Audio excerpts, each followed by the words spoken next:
ඉතින් කොහොමද ඔයාලා හැමෝටම ඔන්න ඉතින් අද නම් ටිකක් වෙනස් විදිහේ වීඩියෝ එකක් තමයි අරගෙන ආවේ. අද කෑම බෙදෙන විදිහේවත් කිසිම රෙසිපි එකක්වත් නෙමෙයි. මේ මම ඩුබායි ඉඳන් UK ආව ගමන ගැන පුංචි වීඩියෝ එකක්. ඉතින් කාලයක් තිස්සේ වීඩියෝ එක දාන්න ඕනේ කියලා හිතුණාට එඩිට් කරගන්න වෙලාවක් තිබ්බේ නෑ පහුගිය අවුරුද්ද පුරාවටම. ඉතින් කැම්පස් එකේ වැඩයි ඒ දේවලුත් එක ගොඩක් බිසි වෙලා හිටියේ.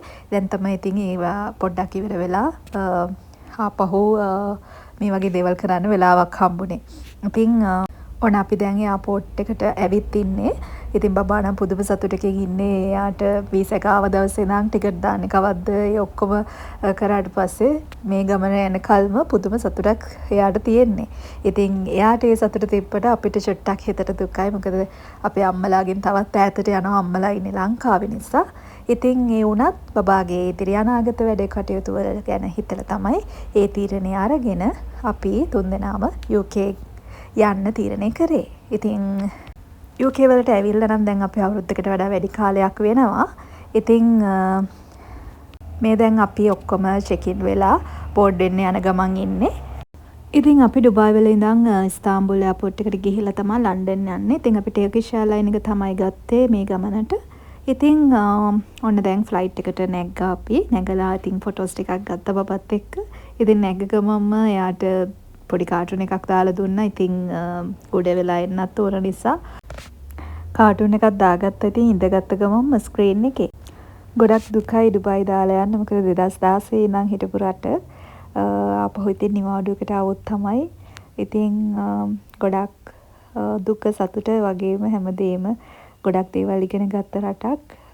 මගේ පළවෙනි ජොබ් එකත් මම කරේ ඩුබායි වල. ඉතින් අපේ ඉතින් ගොඩක් බබාගේ ඉදිරි අධ්‍යාපන කටයුතු හැමදේම වෙනුවෙන් තමයි හිතලා ඒ තීරණය අපි ගත්තේ. ඔන්න එහෙනම් ඉතින් ෆ්ලයිට් එක ටේක් ඔෆ් කරන්න තමයි යන්නේ. හිරු සඳුත් හමු වෙන්නතේ එකම අහසේ පායනා. ඉතින් දුක් වෙන්නේ කිමද අපි දිනක් එහි අප හමුවනා.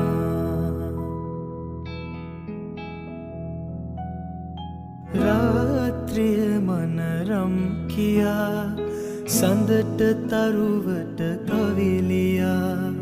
මාත් මගේ හිත හදාගන්නම් නුබත් මාළඟ නැති නිසා.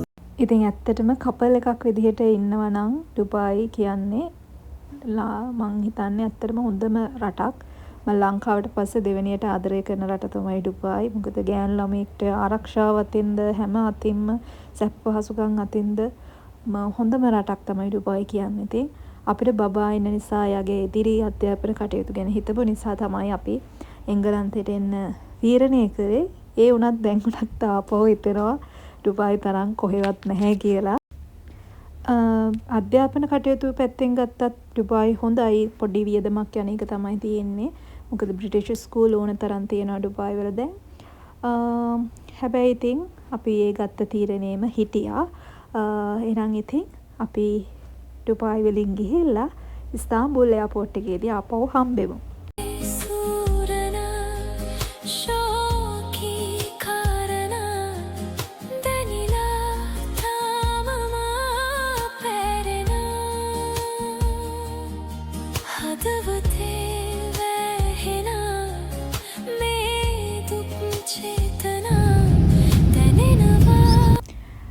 ෆ්ලයිට් එක ටේක් ඔෆ් කරාට පස්සේ පුතාට මේ වගේ ඇක්ටිවිටි බුක් එකක්, කලරින් බුක් එකක්, පැස්ටල්, ඊට පස්සේ තව පොඩි පොඩි ටොයිස් වගේක්, සොෆ්ට් ටොයිස් එහෙම හම්බුණා ෆ්ලයිට් එකකින්.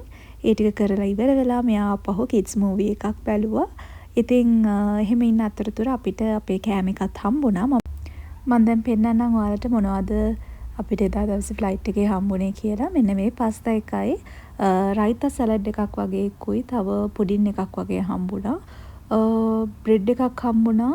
ඒ බ්‍රෙඩ් එක නම් හරිම රසයි. ඒ බටර් එකත් එක්ක මේ තියෙන මෑෂ් පොටේටෝ චිකන් වගේ තමයි අපිට දිවි දැන් අවුරුද්දක් විතරනේ අපි ඇවිල්ලා. ඉතින් මට මතක නැහැ හරියටම දේවල් තිබ්බේවා. ඔන්න දැන් අපි ඉස්තාම්බුල් එයාපෝට් එකට ලෑන්ඩ් කරන්න තමයි යන්නේ. දැන් ඔයාලට මේ පේන්නේ ඉස්තාම්බුල් එයාපෝට් එක ඇතුළ. ඉතින් මේ එයාපෝට් එක හරිම ලස්සනයි. මම දැකපු ලස්සනම එයාපෝට් එකක්. ඩුබායි අබුඩාබි එයාපෝට් දෙකට වැඩිය මේ එයාපෝට් එක හරිම ලස්සනයි. ගොඩ දෙනෙක් මං හිතන්නේ ගිහිල්ලා ඇති UK යන අය නම්. එහෙනම් ඉතින් මේ ඇතුළ බලන්නකො ලස්සනද කියලා. ඊට පස්සේ අපි ඊළඟ ෆ්ලයිට් එක එන්නේ කීයද කියලා මෙතන පොඩ්ඩක් චෙක් කරගත්තා. දැන් නම් මේ වෙලාව රෑ 7:00ට විතර ඇති 31 වෙනිදා. ඉතින් අපි 31 වෙනිදා රෑ 10:00 වගේ වෙනකොට ලන්ඩන් වලට ගියා. ඉතින් ෆ්ලයිට් එක එන්න ටිකක් වෙලා තියෙන නිසා අපි වොෂ්රූම් ගිහිල්ලා තව බබාට ප්ලේ ඒරියා එකකුත් හම්බුණා අපිට. ඒ ඉන්න කාලේ එයාව ඒකේ තියාගත්තා. ඊට පස්සේ අපි තව කෑම වගේකුත් ගත්තා බඩගිනි නිසා රෑට. හිරිවැටුණු සඳසේයා නිදිවර පූරමා තනිවෙන්න හදවත් දැන් හිගයි වෙහිබිඳු වැටෙනවා නම් සුළඟක් සැලෙනවා නම් මොහොතක් තනි වී සොයමි ආදරේ හිරු සඳුත් හමුවෙන් නැතේ එකම අහසේ පායනා ඉතින් දුක් වෙන්නේ කිමද අපි දිනක් එහි අප හමුවනා. ඔන්න ඉතින් මේ වෙලාවේදී නම් අපේ ෆෝන් උත් ඔක්කොම බැටරි බැහැලා එහෙම තිබ්බේ. ඊට පස්සේ අපිට පුළුවන් වුණා මෙතෙන්ට ඇවිල්ලා ෆෝන් ටික charge කරගන්න. ඊට පස්සේ වොෂ්රූම් ගිහිල්ලා ආපහු පොඩ්ඩක් රිෆ්‍රෙෂ් වෙලා ෆ්ලයිට් එකට නගින්න තමයි දැන් මේ අපි ඉන්නේ. ඉතින් අපි ඉස්තාන්බුල් වලින් ආවේ රෑ 8ට විතර මං හිතන්නේ. අපි 10:00 වගේ වෙනකොට ලන්ඩන් එයාපෝට් එකට හීත්‍රූ එයාපෝට් එකට ආවා.